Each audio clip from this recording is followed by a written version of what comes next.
এই 7টা বছর ধরে র্যাব, জিবি, পুলিশ সব জায়গায় খোঁজ করেছি, কিন্তু আমার বাবার সন্ধান পাইনি।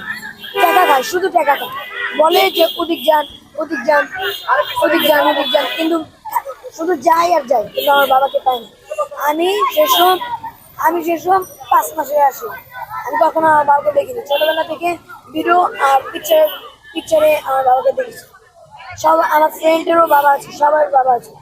আমার ফ্রেন্ডরা স্কুলে বলে যে তোর শুধু আম্মুই কি তোর স্কুলে নিয়ে আসে, তোর বাবা কি নিয়ে আসে না? আমি কিছু বলতেও পারি না, কান্না করে দিই।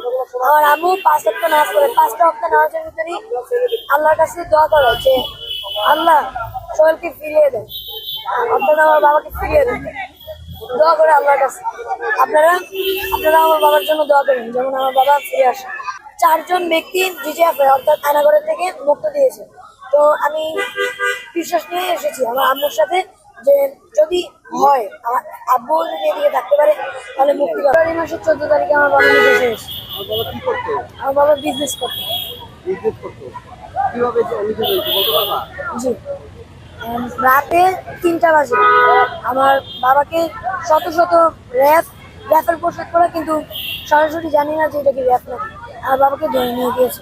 র্যাপের সাথে কথা বলতে পারিনি, আমার আম্মু চিল্লাচিল্লি করতেছিল, তো ভিতরে দিয়ে অর্থাৎ বাইরে দিয়ে কেচি গেট আছে না, গেটের তালা মেরে চলে গেছে।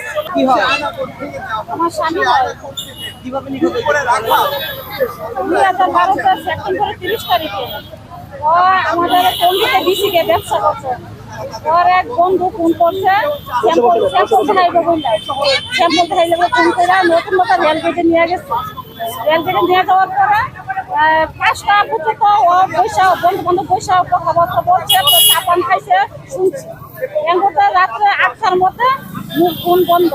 তারপরে ও যেই বন্ধু ফোন করে নিয়েছিল ওই বন্ধু জিজ্ঞেস করলাম যে আপনি যে ফোন করে আসছেন আমার হাজবেন্ড কই, আপনার ভাই কোথায়? ও বলতেছে আমি শুনছি র্যাবের লোক আসছে, র্যাবের লোক নাকি নিয়ে গেছে। আমি বললাম যে র্যাবের লোক কি কারণে নিব, আমার স্বামীর অপরাধ কি, র্যাবের লোক কি জন্য নিব? ও বলছে আমরা বলতে পারি না। ও বলতেছে যে আপনি র্যাবের দরখাস্ত দেন। পরে র্যাবের দরখাস্ত দিলাম, র্যাবের 3 মাস আমার দরখাস্ত 3 মাস নিয়ে 3 মাস খোঁজ খবর নিছে, খোঁজ খবর দিছে না আছে যে বলতে পারি না। 3 মাস আমার দরখাস্ত রাখছে, আমার মানে অনেক কিছু করে আশা দিয়ে রাখছে যারা খোঁজ খবর নিতেছে। তারপরে কোনো আমার খোঁজ খবর 3 মাস পরে আমার বলতেছে যে আপনার তো 3টা মেয়ে, আপনার টাকা পয়সা নষ্ট না করে আপনি 3টা মেয়ে আপনি মানুষ করে 3টা মেয়ে পড়াশোনা করান। আমি তো তাইলে আমার স্বামীর খোঁজ খবর দিতে পারবেন না? ও না, আমাদের কাছে আর কোনো খোঁজ খবর নেই, আমরা বিয়ে করি।